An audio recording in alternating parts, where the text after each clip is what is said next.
Welcome to In the Gutter, a podcast that is all comics, all bangers, all the time, with story expert Lonnie Diane Rich and superhero scholar Joshua Unruh.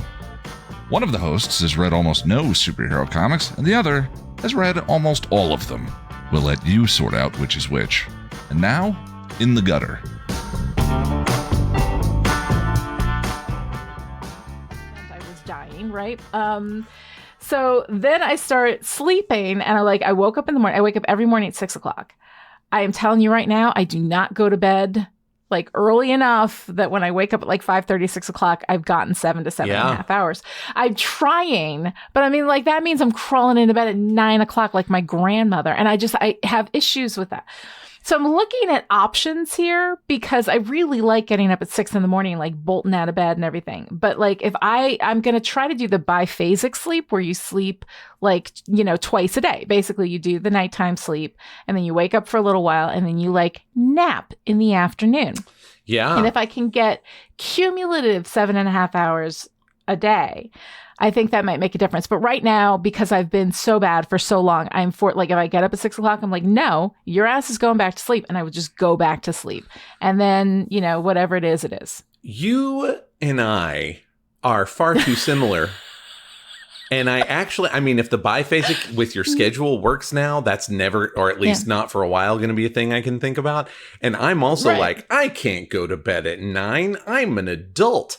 By the way, I had to set the stage that I say that to myself before I say this because I don't want to make you feel bad. This is also for me. That is the dumbest fucking thing in the world. As an adult, you can actually go to bed at 5. You can do what you want. You can go to bed whenever the hell you want. That's you can right. build your life as much as you can around the job that you have to have because capitalism. But you can build your life the way that you want. And the idea of not going to bed, the idea that going to sleep at an hour that allows you to get the number of hours of sleep that you need is somehow this admission that you are no longer relevant in the world. You're just old and just go and die now, right?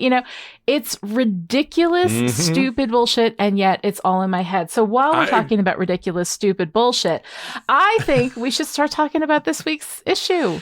Actually, I don't want to say ridiculous, stupid bullshit. No. I actually enjoyed this issue. Yes. But oh my God, the exposition. We're going to be getting into that in depth in a little bit. But yeah, so for everybody listening, we're talking today on In the Gutter about Captain America Winter Soldier by Ed Brubaker, 2004, issue number 4 in the Out of Time series. Yeah. Get it right? Yeah, pretty much. Hey, look at me. I might, it's I know so this confusing. is just for the comic book readers at home. I might say arc instead of series, just because these words have become things, sort of terms of art. That mean different things, right? But yes. you're not wrong. I'm just splitting that hair for any folks that tune in that are actual comic book people. Okay, well, and thank you for that, because clearly we all know that I am not, but I am learning amazing things. So explain the difference between a series and an arc. Okay, so there's kind of too many words for one particular thing, right? So this is the Captain America series. Okay. All right. But a lot of times we will discuss them as titles. For instance, especially if you have a very popular character like Batman or Spider-Man that have, 4 or 5 books. That's another one. We'll say they have 4 or 5 books or 4 or 5 titles. There are, which Bat title did you pick up this month, right? That kind of thing. So you have series, book, and title that kind of tend to, and these are terms of art. Nobody wrote this shit down. This is just how we talk about things. How it is shaking out as we discuss these things throughout. So the book is the issue, is the comic book? So when I say book, I would say I'm reading a Captain America book, right? And then they might go, oh, which one? And I'd say Sentinel of Liberty. Or I might say, oh my gosh, this was a beautiful one. When I was in 8th grade, there were Amazing Spider-Man, Spectacular Spider-Man, and Web of Spider-Man. And then they launched a book that was for a particular creator that was just called Spider-Man. And it was very confusing to us. We actually had to just start saying Amazing, Spectacular, Web, or Web of, which made us sound ridiculous. And this eventually shook out into adjectiveless. That was a thing we said, because around the same time, there was an Uncanny X-Men and an X-Men with no adjective. So it was uncanny and adjectiveless. Why didn't we say Uncanny and X-Men? For the same reason that there were 47 Matts in my high school class, and none of them were actually called Matt. Every one of them got a nickname. That's the deal. So we are reading the Captain America series, or you might say the Captain America book, and then we are in the Out of Time arc, because you can tend, once they started, bookstores became a thing for comic books. Right. That has not always been the case, right? And once that happened, people started writing for the trade, as they say, for the trade paperback, to greater and lesser success, I would say. And so then you actually could start thinking of these things in terms of arcs, you know, instead of the kind of ongoing, like, where do you stop an arc on a soap opera? It's the same thing with comic books before, 1988. Okay. Yeah. Okay. I get it. Yeah. I think, well, no, I don't get it. I'm slowly beginning to absorb it a little bit more. Well, and that's the way to do it. It's like learning another language. You don't, I mean, you can go full immersion to learn a language, because learning a language is something that's useful to you. But like hobby shit like this, just get it as I'm just easing into the hot tub, you know? Yeah. Pick it up as we go. That's right. All right. So this is the Out of Time arc, issue number 4, Captain America Winter Soldier book or series. I'm going to let that one go. Did I get it? Okay, thank you. I'm figuring it out as I go. No, it's like there's a hair to split there, but it's not worth it. The collection that we're reading is called The Winter Soldier, because they wanted it to be easy to find after the movie. Okay. But the actual book, as it was hitting the stands, was just Captain America. Okay. Yeah, that's it. All right. Okay. Because remember, this was all a surprise in 2004. We didn't know what was happening. Well, yes. And also Winter Soldier was something. So they went back and retroactively named it Winter Soldier after the movie. You might remember from our first episode, I talked a little bit about why it's so confusing for us to figure out what version everybody's reading, right? And one of those reasons is that they just reprint stuff. And sometimes that's because things go out of print. They need a new version. And sometimes it gets a new cover, or, you know, they do omnibuy editions. You know what? That's not right. It's omnibuses, but that's only for the Latin nerds at home. It is. It is, because omnibus is not a Latin word. It's a Greek word. So it's omnibuses. Oh, there you go. So that's why I said it's just for the Latin nerds. So sometimes they'll reprint omnibuses, which will have several other trades in it, that kind of thing. This one, I believe, I could be wrong about this, but I'm pretty sure that this one was reprinted after the movie to capitalize on people's interest in the source material. Okay. So that you could go in and say, can I get a copy of Captain America Winter Soldier, just like the movie's title? Right? Because for those people, it's not a surprise, right? Like when this was coming out in 2004, I think this might be the first issue that we actually hear the words Winter Soldier from out of anybody's mouth in the story. Interesting. Right? Because Bucky coming back, fucking spoiler warning for a 2004 comic and a movie that came out whenever the hell. When Bucky came back, it was shocking. Like, there's a handful of people that have always been said would stay dead in superhero comics, even though the revolving door to heaven and hell is spinning like a motherfucker most of the time. But there's a handful of people that we always said would stay dead. Uncle Ben is one, and Bucky is one. And so far, only Uncle Ben is hanging in there. As staying dead. Only Uncle Ben is actually really super dead. So this was a huge surprise. We did not see this coming. Even knowing Brubaker was amazing, and we're in there and we're like, who's the guy in the tank, and blah, blah, blah. You know, it was a real surprise. So. All right. So I guess let's just move into the summary then. Yeah. Tell me everything that happened, or more like everything everybody talked about in issue number 4. Everything everybody talked about in issue number 4. In Captain America Winter Soldier number 4, it's a turducken of furious machinations stuffed inside Red Skull cosplay, stuffed inside all the exposition one comic book can possibly hold. We start in a limo where General Lucan, hey, remember him, is plotting to take over an energy conglomerate, but we don't care because it's boring, and Steve and Sharon need to travel to different places while Fury keeps them separated, which makes me suspicious, because if you're ever not suspicious of Nick Fury, well, you're just not paying attention. Fury sends Steve to Arlington National Cemetery, where he finds the desecrated graves of William Naslin, a.k.a. the Spirit of 76, and Jeffrey Mace, a.k.a. the Patriot, both of whom were at one time or another also Captain America, while Cap and Bucky were presumed dead. And you know what happens when you presume anything in a comic book? People return from the fucking dead. That's what happens. Anyway, Captain Sisyphus gets the exposition boulder to the top of the hill, and before he lets it roll back down for Fury to pick up in the next scene, he wonders who's sending him a message with these two graves, has another warped memory, and then finds himself being shot at by a heavily armed, one might say overarmed, Crossbones. During the fight, Cap flashes between warped memories and Crossbones beating the snot out of him in the middle of oncoming traffic. Not the worst pickle Cap's ever been in, but being beat to shit by Red Skull cosplay dude while your consciousness flits through time is pretty dilly. So Crossbones realizes that Cap is not at the top of his game and stops beating the shit out of him because killing someone who's in the middle of a dissociative episode just isn't fun. He tells Cap to tell the Russian that sent him to kill Cap that he messed with the wrong cosplay dude. Cap kneels in the road in a reasonably intense state of WTF. Meanwhile, Fury picks up the Exposisyphus boulder and rolls it through a scene with Sharon, where he tells her that the weapon that murdered Red Skull has been found and has Jack Monroe's fingerprints all over it. You know, Jack Monroe. The guy who used to be Bucky for a while in the 50s, we will talk about how in the hell that is a thing, and then went off book for a bit before S.H.I.E.L.D. cured him of, I don't know, I guess being evil. Joshua will explain it later. And they get him back into society, and then Cap helped him and made him his sidekick for a while, and then for a little while, Jack picked up Cap's secret identity, Nomad, and where was I? Yes, Jack Monroe was Nomad for a while, but then he got brainwashed and ended up being some character named Scourge, something which, by context, you would think would be a bad thing, but during that time, apparently, he killed criminals, so I'm sure Joshua will explain that soon as well. But the good news is that Jack was a S.H.I.E.L.D. operative for a while, and he has an old tracker they injected into his shoulder when he thought it was a vaccine, and I guess we can all blame Nick Fury for that bullshit filtering into our societal consciousness. But anyway, they track Jack down to within a few miles, and Sharon needs to go find him and ends up in some abandoned warehouse at night. And we all know only good things happen in an abandoned warehouse at night, so Sharon cuts comms with S.H.I.E.L.D. and sees a broken lock and is like, abandoned warehouse at night? I'm alone? No backup? Sure,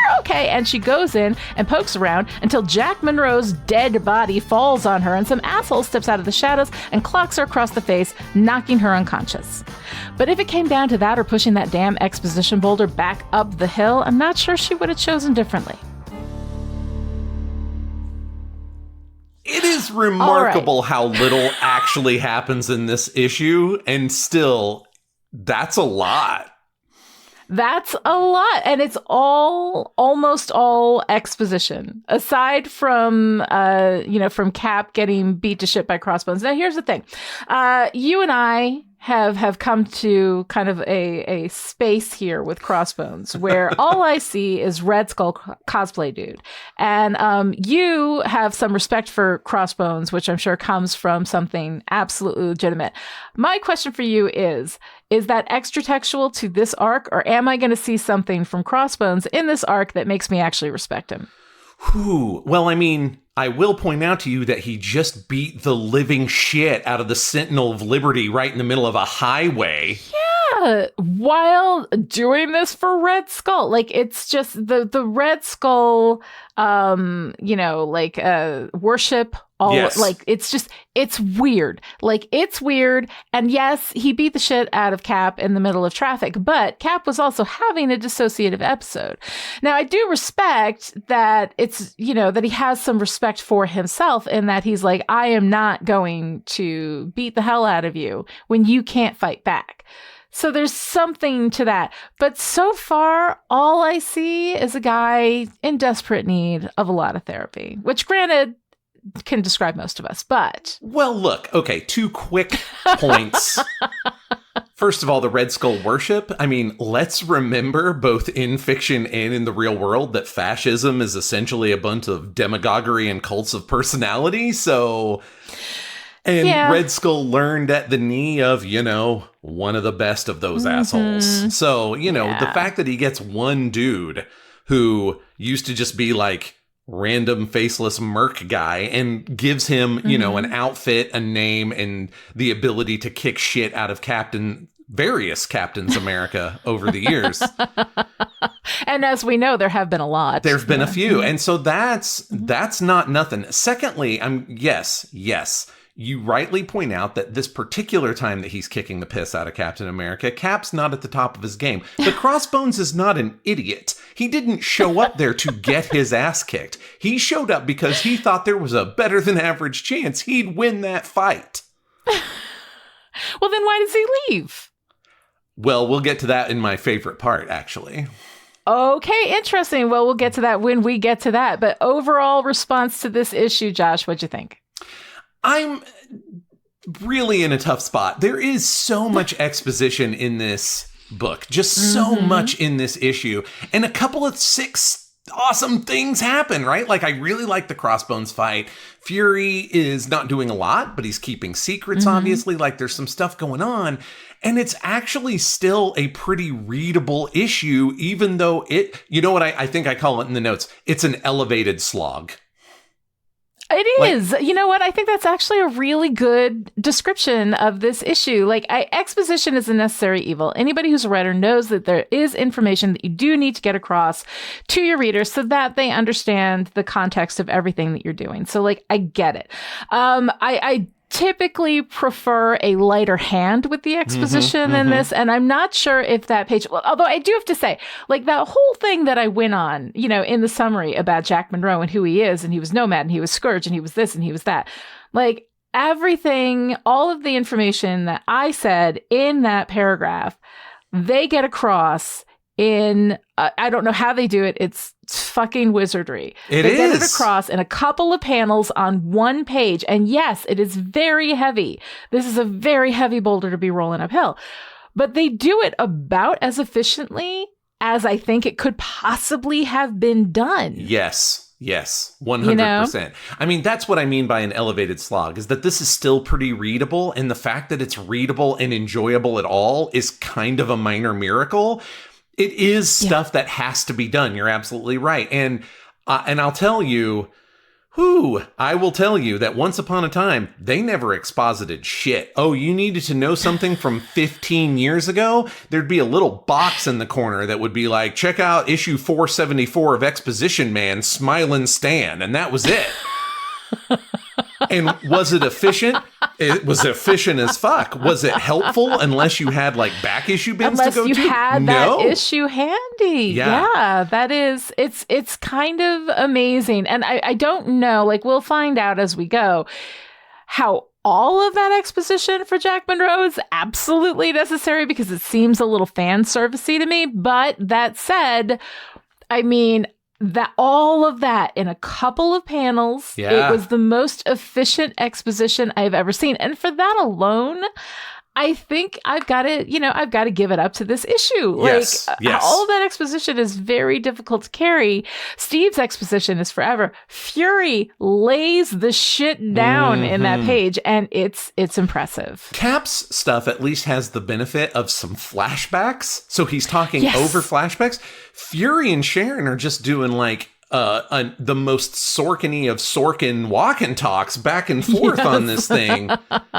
And it's still with Epting's like facial expressions and responses. Again, it's not great, but it's still pretty damn readable. It's something. It's impressive. I don't know that you could carry that much exposition and do it better. Yeah. Like, legit. That's the thing, is it's a lot of weight. There is a lot of weight of history on this issue. But they did a pretty great job. They did. They absolutely did.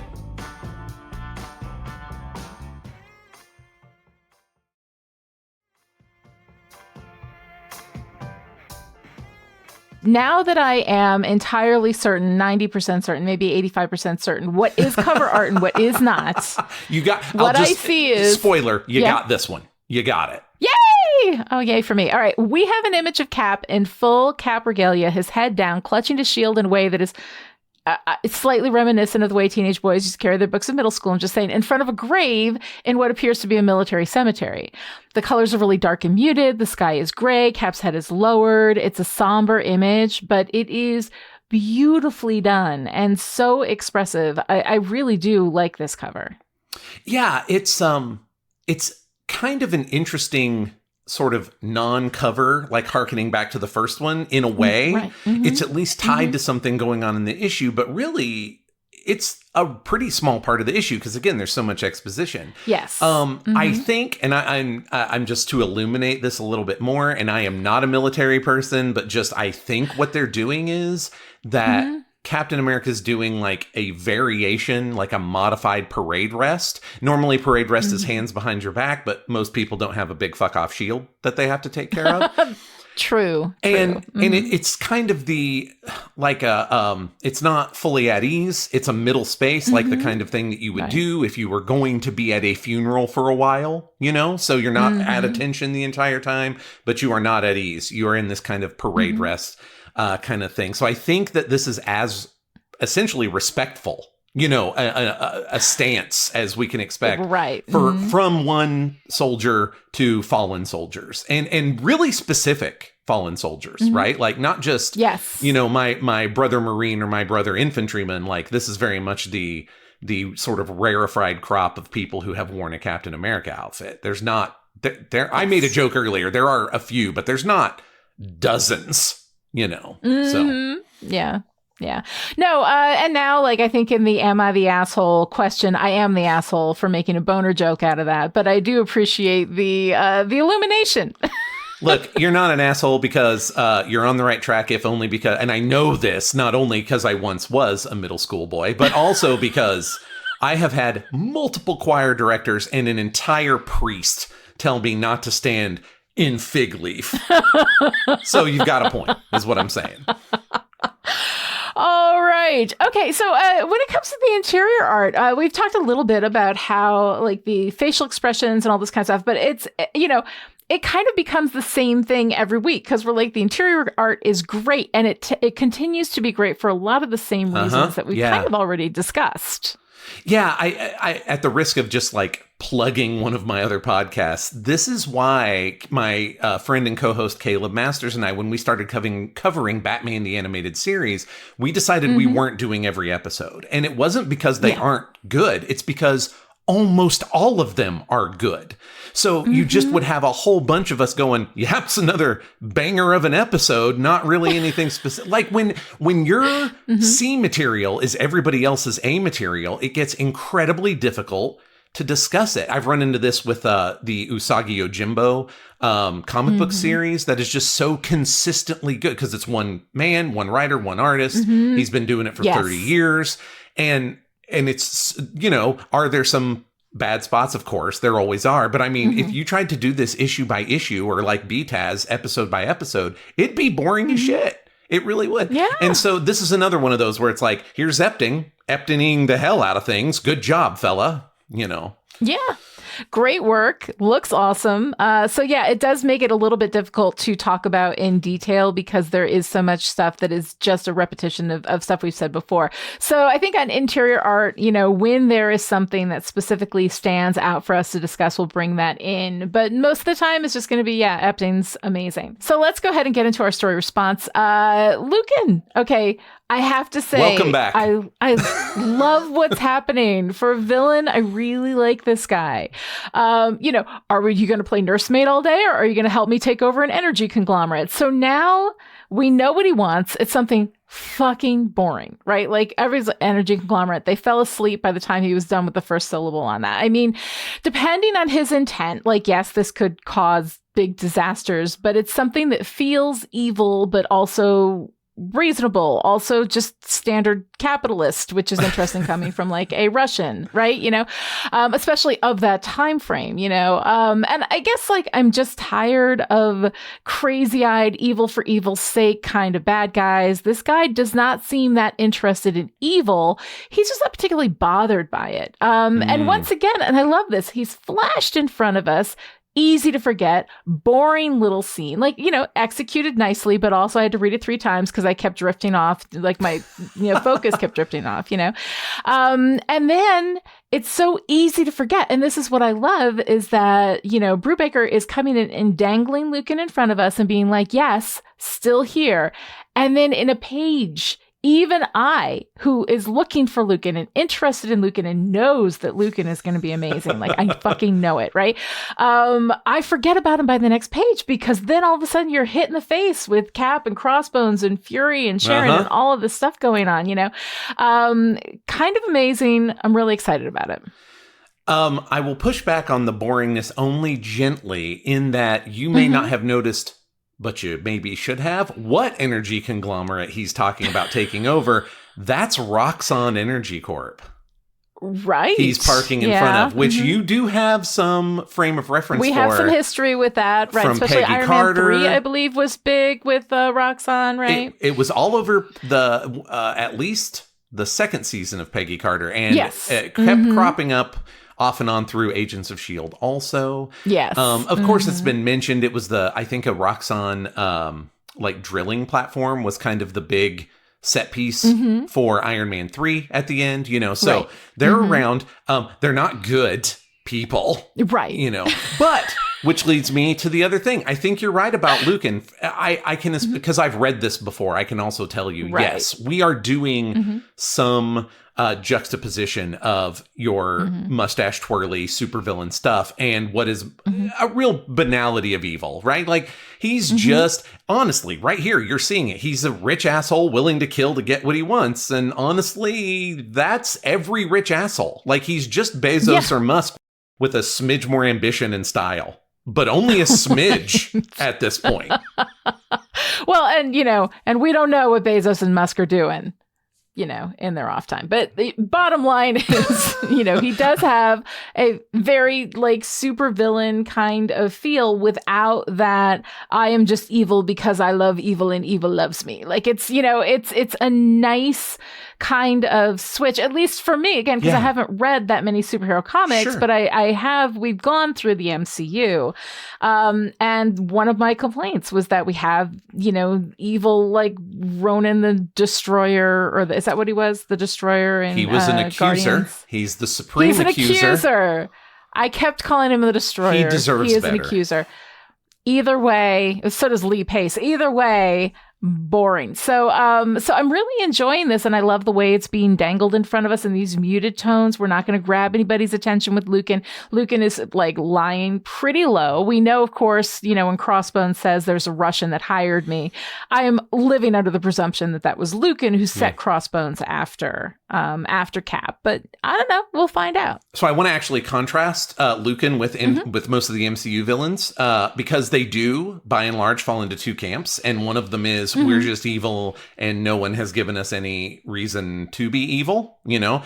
Ronan is a good example of that. Like, I have all this other extraneous reason that I get, you know, but it's not in the actual text. The other side that they tend to fall into, and I am thankful they're not doing this with Lucan, because frankly, Brubaker's a better writer than a lot of the stuff that's going on in the MCU, especially when it comes to villains, because the other camp is they are right.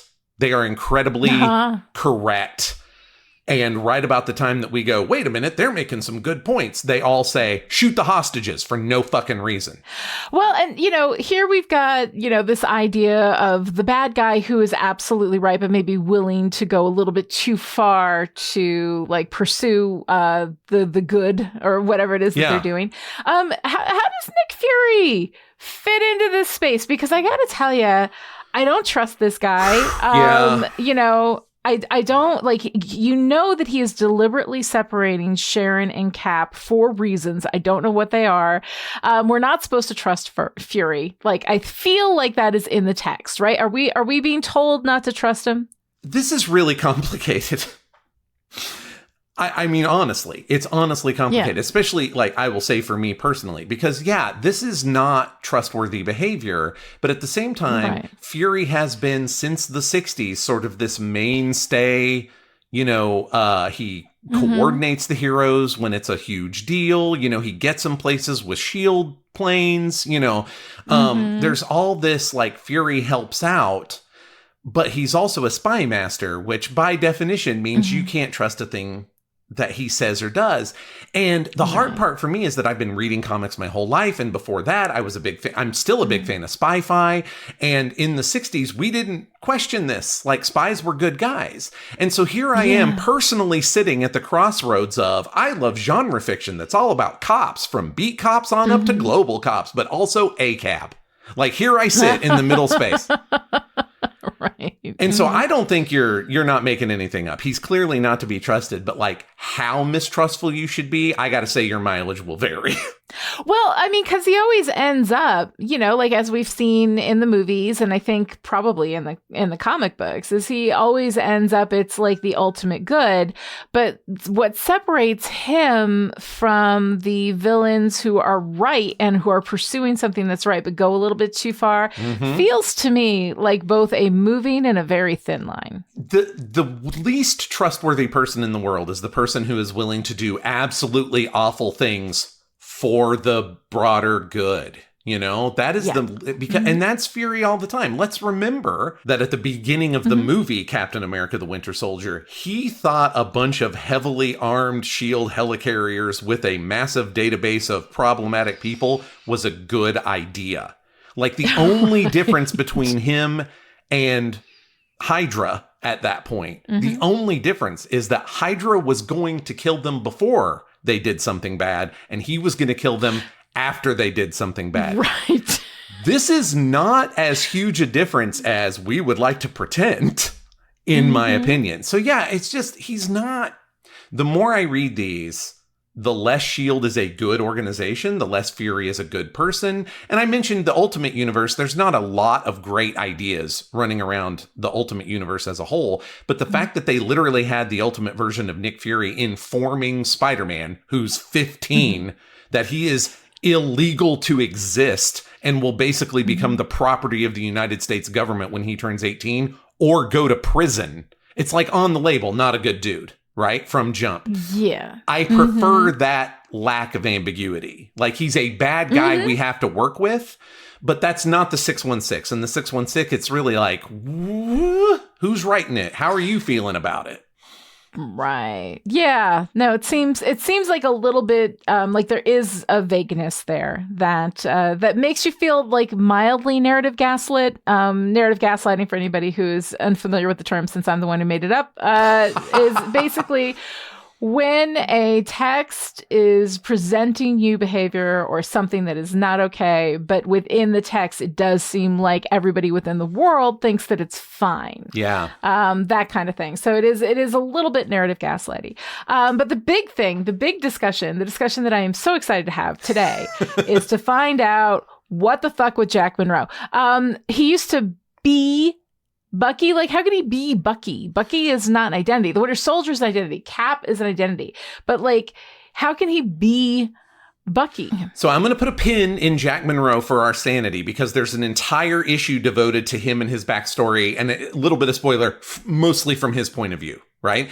Okay. And I wonder if that was decided on after this issue was already written, because I kind of wonder if some of the exposition from this issue could have been offloaded to there. So we'll talk about that when we get to that. So I'm going to leave Jack Monroe in a little box and talk about Bucky as both name and identity, right? Yes, please. Because, okay, so one of my favorite things in superhero comics is legacy heroes. I love that shit. I love when somebody is superhero A and they die or get old, or they have a sidekick or whatever, and that sidekick takes over and they are that same, identity. There's going to be some of that in this longer Brubaker stuff that I'm not going to talk too much about. We've had Dick Grayson step into the role of Batman. I mean, it happens. We've had multiple Spider-Men. We have two of them at the same time right now in the 616 with Miles and Peter. I love that shit. I love it a lot. Where that, and actually Robin, talking about Robins is a good example. There are like 7 Robins. Okay. And the reason that this is worth bringing up in terms of Bucky is that we have to remember that Bucky as a character dates to 1940. All right? Right. Which is not very long after the entire concept of the superhero sidekick was introduced with, I think he was 1942. Let me say that differently. Bucky as a character dates back to 1942. which is only a couple of years after the concept of the superhero sidekick was birthed in Robin, the sensational character find of 1940, which is only a year after the entire concept of the superhero was born in Action Comics #1 with Superman. My point here is the Earth had not yet cooled. Right? Like the rules of the universe had not been set in stone yet. So Captain America, obviously a different identity from Private Steve Rogers, right? You have Private First Class Steve Rogers and Captain America. Captain is not a rank. There's a cynical reason for that. We do not give our living weapons command rank. They are for sending out to do stuff, not for telling other people what to do. But you have Bucky as his sidekick, which they kind of introduce as the guy's name. But the thing is, as soon as you put a costume on him and a mask on, and you tie him to Captain America's secret identity of Captain America, Bucky also becomes a superhero identity in that framework.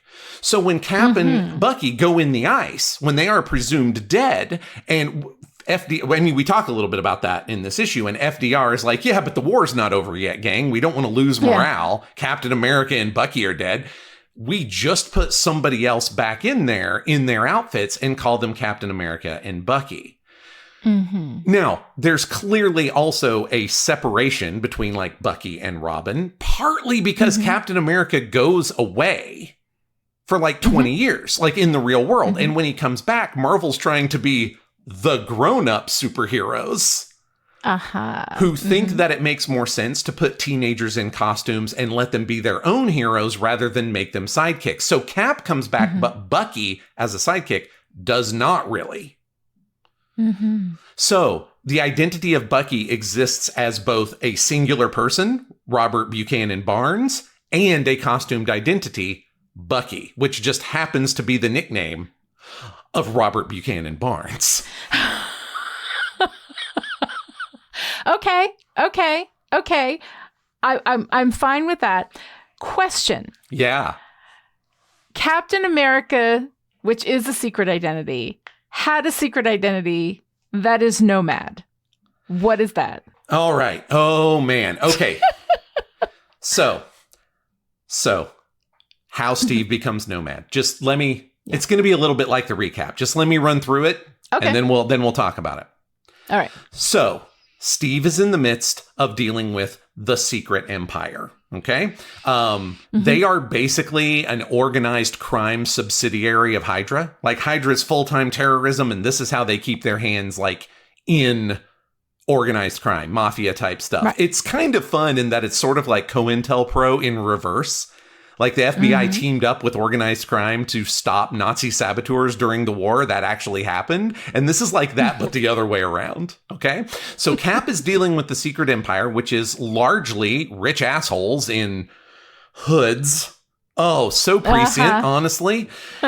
And he works his way all the way up to the top and discovers that the head of the Secret Empire is the president of the United States. And while they never come right out and say that it's Richard Nixon, it is heavily implied that it is Richard Nixon. And this is when Nixon is in office. Okay, this is kind of big stuff, like for the real world, for kids reading it, right? Yeah. Steve, because we're going to change identities here. Steve feels like he cannot be the champion of America if evil goes right to the top. Ha ha ha ha ha ha ha. Because it's never not gone all the way to the top. I'm just saying. Right. So he gives up his identity as Captain America, but he can't sit on the sidelines, and he creates a new identity of Nomad, which basically means man without a country. Oh, interesting. Like nomads, we talk about like they travel. They are a culture or a group of people that travel. But the Greek source of that, like the source etymology of that, is basically a wanderer, a man without a home, without a country. Now, here's the thing. That only lasts for like 4 issues, and it's kind of ridiculous. And he has a cape, and Steve trips on the cape at one point. And he comes back as Captain America, claiming, instead of championing America as it is, championing the USA's ideals. Ha ha ha ha ha ha ha. Oh, yeah, that hurts. Right. Okay. It wasn't really great at the time, honestly, and it has not. Right. It's aged like milk in the sun, frankly, as far as I'm concerned. Since then, that identity of Nomad has passed around a little bit, and when we'll talk more about this in Jack Monroe's issue, when he came into contact with Captain America and Steve really helped him out, Jack Monroe, still wanted to stay in the game once he got his head right. And Cap said, well, why don't you take my Nomad identity? And he operated as Nomad for a while. So yeah, Cap's had, they actually redid 85% of this story again with like a slightly different gloss. And Steve quit being Captain America again to operate as the Captain in a mostly black costume. So like it's come up a couple times. Okay. Interesting. Scourge. No. What is Scourge? No, we're not going to talk about that. That's not a discussion we're going to have. Maybe we'll talk about it in the Jack Monroe issue. Maybe I need to revisit it. But honestly, I don't think it's profitable for us to camp on Scourge. Okay. All right. Sounds fine. We'll set that aside. It was fun for me to see the name Jeffrey Mace on there, a.k.a. the Patriot, right? Because he was in Agents of S.H.I.E.L.D. And I love Agents of S.H.I.E.L.D. You're not as much of a fan as I am. But I really love Agents of S.H.I.E.L.D., so it was really fun to see that. Yes. There was some good stuff in there. But anyway, so now each of them were their own identities, the Spirit of 76 and the Patriot, respectively, but also were Captain America for short periods. They picked up the shield for a while, I guess. Yeah, basically, I mean, that's the short version. That's the easy version, is that one of them, they both kind of came into it by accident, like that a situation necessitated a presence of Captain America, and they were there, and they're kind of patriotic themed superheroes already, so they just changed clothes and hung in there as Cap for a while. The Spirit of 76 actually is the one that FDR went, hey, since you stepped in there and we already know who you are, just keep doing it. Here's a Bucky. Because we don't want the soldiers that are still fighting the rest of the war to think Captain America's dead, so here you are. Because sure, it's Steve the super soldier, but it's also, just last issue we talked about this, it's also Steve the symbol, the battlefield symbol that opposes the Red Skull. So we needed that guy still. Interesting. All right. Well, that's a lot of information. But no, I mean, it's good to kind of get a lot of this as we talk about the exposition in the story. Of course, now we're doing it in the podcast as well. But one of the things, getting back to the story, that I wanted to talk about is I think we have a really significant moment here where Cap is finally actively recognizing that someone is inserting weird memories into his head. So there's a whole bunch of stuff going on. We're going back in time. We're getting these memories. He's getting beaten up by crossbones, but we have him, he's tied down in a chair and somebody is harming a person who is strapped to a wall. Is that supposed to be Bucky? Yes. Like, I'm not sure who that is. Okay. I just wanted to make sure that was Bucky. But apparently, sometimes Jack is Bucky, and I didn't know if it was Jack or if it was Bucky or if it was Bucky Jack or if it was Jackie. I don't know. Okay. So these fake flashbacks, these fake memories, are to Steve's final mission before he went in the ice, which is, at this point, presumed to be Bucky's final mission at all. Right? Again, 2004, and then there was a movie. I'm not protecting that spoiler. Bucky will return, right? But this is, at the time that we're reading this comic book in 2005, that's what he's doing, is remembering with slightly different details his last mission before he, 20 years later gets found by the Avengers. Right. And the one that kills Bucky. And it's becoming more brutal. Like, that's most of these, like we see Bucky shot in the gut, separated from this mission. And then there's this mission. It's a torture scene. And they know they can't really hurt Steve. Steve will never break, but he'll break if they break Bucky, kind of thing. Yeah. So that is, I guess, Bucky 1, Robert Buchanan Barnes. The original Bucky hanging on the wall. The original. Yeah. Yes. All right. And just remind us, like, Zemo, I have a memory of because he was in the movies as well, but just give us some context for who is Zemo in this comic book world. Yeah. So this is Red Skull is very much Captain America's main villain, right? Because they're opposite numbers of each other. But there are some other holdovers from the World War II days. Funny enough, most of them weren't introduced in the 40s Captain America comics. They were like introduced in the 60s Our Men at War, like when Nick Fury was Sergeant Fury and his Howling Commandos. They're World War II stories that were written in the 60s, right? And so they introduced people who weren't the Red Skull for them to fight, because the Red Skull was always fighting Captain America. They actually introduced Hydra that way. That's who the Howling Commandos, Nick Fury, were usually dealing with, were like Hydra machinations. So in the comic books, Red Skull wasn't actually the boss of Hydra. And some of that is kind of publishing accident, like an evolving universe, but it kind of makes sense too. Like, he's leading actual armies in much the same way that Captain America leads platoons of soldiers and stuff. Whereas Hydra is like when shit gets weird, when we need, we're stealing the Ark of the Covenant, or we're, building death rays or buzz bombs or whatever. That's what Hydra's doing. And Baron Helmut Zemo is the head of Hydra. Arnim Zola is his right-hand man as a biogeneticist, right? That's where that comes from. So he's the head of Hydra during World War II. He's really the reason that Bucky is dead, as far as Captain America is concerned, because they were stopping Zemo's plot. And so that's where the vengeance over Bucky really lives, is in Zemo. Now, last bit, because it's kind of fun, is that as is traditional for Nazi war criminals, when the war was over, Baron Zemo fucked off to South America, and he was just chilling, like living there, still being evil as fuck, but like small scale evil, until Captain America came out of the ice. And as soon as Cap came out of the ice and he saw him on TV, Zemo was right back on his bullshit. Like, put the outfit back on, calling the boys, hey, Cap's back, let's go fuck with him, And then later he died more or less by Cap's hand, like sort of accidentally, but in battle with Cap. And the current Zemo is his son, Baron Heinrich Zemo. So there you have another example of, this is kind of fun for you, actually, I think. You have another example of a name that is literally a name, like a family name, but is also a supervillain identity at the same time. Very, very cool. So we got those flashbacks. We saw these things happening. Cap realizes that this isn't the way that it happened, and somebody is inserting these memories into his head and causing him to have flashbacks that actually create dissociative episodes. While, of course, we have talked a lot about how this is very exposition heavy, that is super significant. That is some story moving forward. I'm excited for that. Also, Sharon gets knocked out at the end. Yeah. And we just, like, somebody jumps Sharon at the end of her little bit there.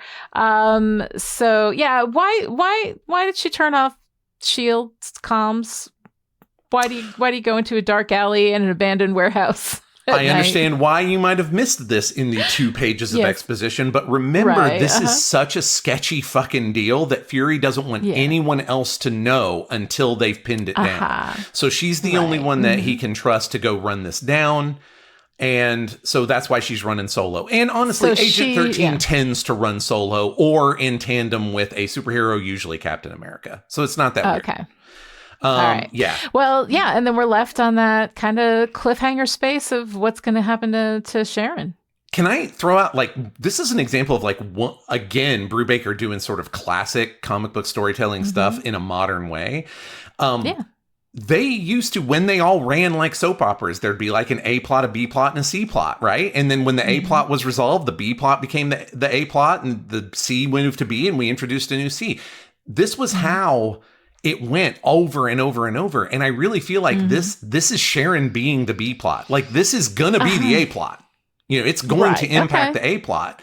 But right now, she gets about 3 pages, which is about right, as she is not the most important thing. And, that sucks for Sharon, because we've decided we love her. Yes. But it's classic, proper, serialized superhero storytelling. I love it.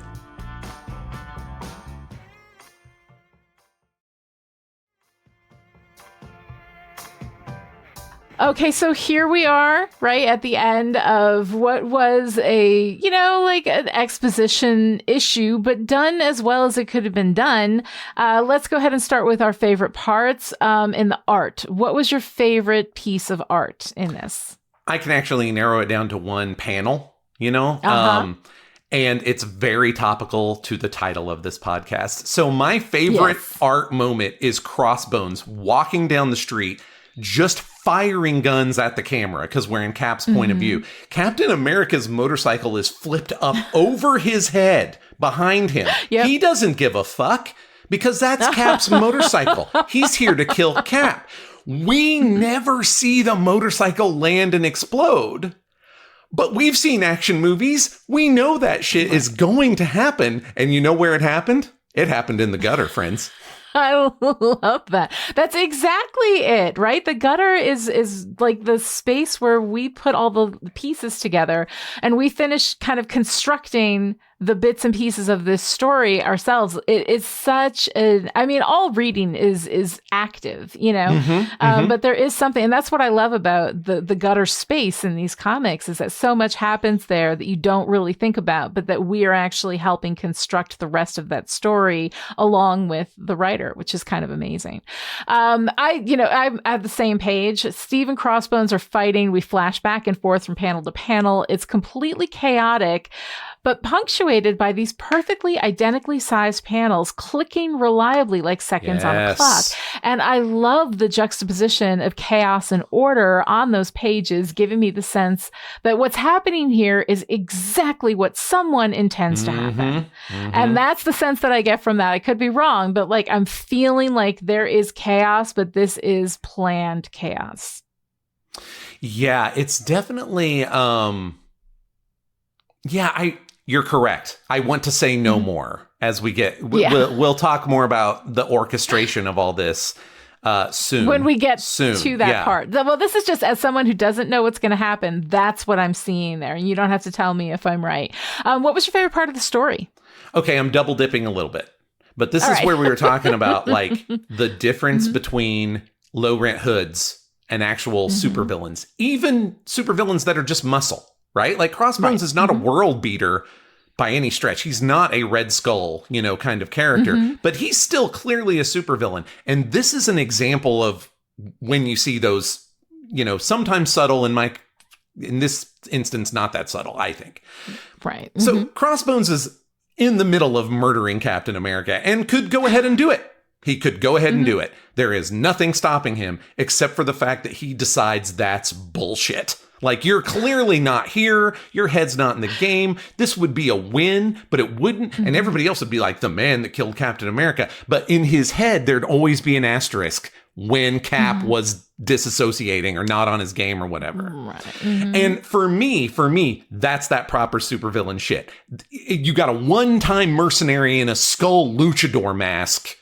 Is he a low-rent hood or is he a supervillain? If he hadn't done any supervillain shit before then, that'd be the moment. This is bullshit. I'm not doing this. Yes, I love that bit. I love it. What about yourself? What's your favorite story part?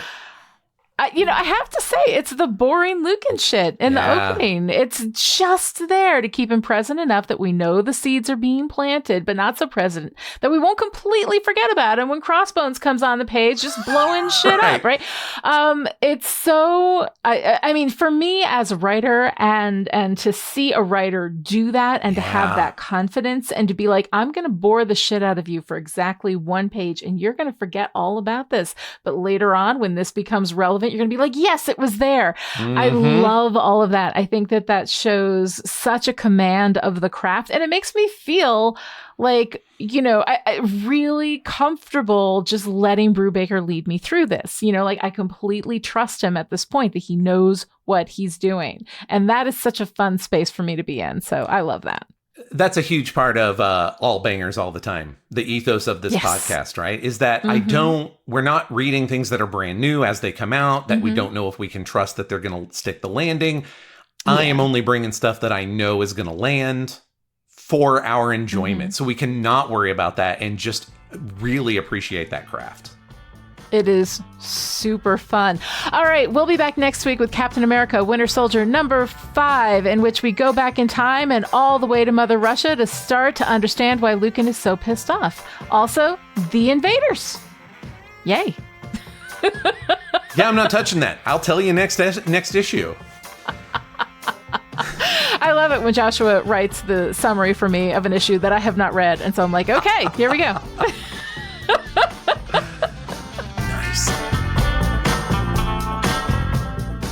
Thanks for listening to In the Gutter with Joshua Unruh and Lonnie Diane Rich. If you enjoyed this podcast, please consider talking about it with your friends, leaving a review somewhere, or supporting Chipperish Media, patreon.com/Chipperish. Let's remember that at the beginning of Captain America, the Winter...